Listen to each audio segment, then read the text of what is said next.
Hi friends, అందరూ ఎలాగున్నారండి? బాగున్నారా? మేము బాగానే ఉన్నాము. వీడియోకి అయితే లాస్ట్ వరకు చూసేసేయండి, మీకు అర్థమైద్ది. లైక్ చేయండి, షేర్ చేయండి, సబ్స్క్రైబ్ చేయడం మాత్రం అస్సలు మర్చిపోకండి ఫ్రెండ్స్. మా లాంటి మధ్యతరగతి కుటుంబాలకి కొంచెం సపోర్ట్ చేయండి. సపోర్ట్ చేస్తే మీకు ఎంతో మాకు మేలు చేసినట్టు అవుతారండి. అందరు సపోర్ట్ చేయండి మాకు. మేమైతే ఎక్కడికి వచ్చామనేది మీకు అర్థం అయ్యవచ్చు. ఎక్కడికి వచ్చాము ఏంటంటే ముత్యాలమ్మ తల్లి అండి. ఇది మేమైతే పాల పొంగల్ చేద్దామని మొక్కుకున్నా. నేను మా బాబు 10th క్లాస్ అయిన తర్వాత పాల పొంగల్ చేయాలని మొక్కుకున్నా. ఆ మొక్కు అయితే అండి ఇక్కడే వచ్చి మేమైతే తీర్చుకుంటున్నాము. మమ్మీ నువ్వు నుంచో, నేను ఒక వీడియో తీస్తాను అని చెప్పిండు మా బాబు. చిన్న బాబు అయితే వీడియో తీస్తుండు. అతను చెప్తే అలా అక్కడ వచ్చి నుంచొని ఇటు చూపెట్టురా ఒకసారి అని మాట్లాడాను చిన్న బాబుతో. నేను బాబు 10th క్లాస్ అయింది కదా ఫ్రెండ్స్, కాబట్టి పాల పొంగల్ అయితే చేస్తున్నాను నేను. చూడండి, ఆ తల్లికి పసుపు కుంకుమ మొత్తం మంచిగా పూసేసి పాల పొంగల్ అయితే స్టార్ట్ చేసేసాను నేను. మా వారు పోసారు, చిన్న బాబు పెద్ద బాబు ముగ్గురు అయితే పోసారండి. నేనైతే వాటర్ పోయిలా.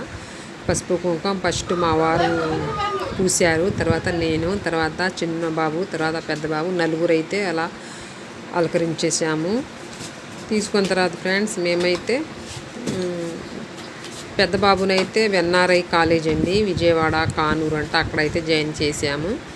చిన్న బాబుగా అయితే విసనపేట వికాస్ టెక్నిక్ స్కూల్లో అయితే జాయిన్ చేస్తాము. పెద్ద బాబు కూడా వికాస్లోనే చదువుతుందండి. కాబట్టి ఇక్కడ బాగానే స్టడీ చెప్తారు కదా, కాబట్టి మళ్ళీ చిన్న బాబు అయితే అక్కడే జాయిన్ చేసాము. పెద్దోడైతే విజయవాడ. నేను ఇంకో ఛానల్ పెట్టానండి, నా ఫోన్ అయితే పాడైంది. ఆ ఛానల్ కూడా మీకు చూడాలని ఉంటే కామెంట్ చేయండి, చెప్తాను నేను. కొంచెం మీరు సపోర్ట్ చేస్తే ఎంతో కొంత డబ్బులు వస్తే నేను ఒక ఫోన్ తీసుకుందామని అనుకుంటున్నాను ఫ్రెండ్స్. ఫోన్ అయితే పాడైంది, తీసుకుందామంటే డబ్బులు లేవు.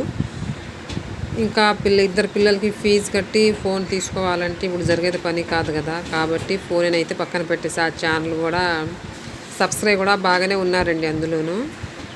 ఎందుకని అని మా వారు ఫోన్లో అయితే నేను స్టార్ట్ చేశాను మళ్ళీ. ఎందుకంటే నాకు ఒక పట్టుదల వచ్చింది ఫ్రెండ్స్, అది సాధించాలని ఒకటే నా పట్టుదల. కాబట్టి అలా పట్టుదలతో నేను ముందుకు వెళ్ళాలని నా కోరిక. ఏదైనా సరే ఫ్రెండ్స్, నేను సాధించుకున్నది, నేను అనుకున్నది పని జరిగిందాకా అయితే నేనైతే ఊరుకోనే లేదు. ఎందుకంటే అది ఒక పట్టుదల అయితే నాకు వచ్చింది. అందరు సపోర్ట్ చేయండి ఫ్రెండ్స్. బాయ్.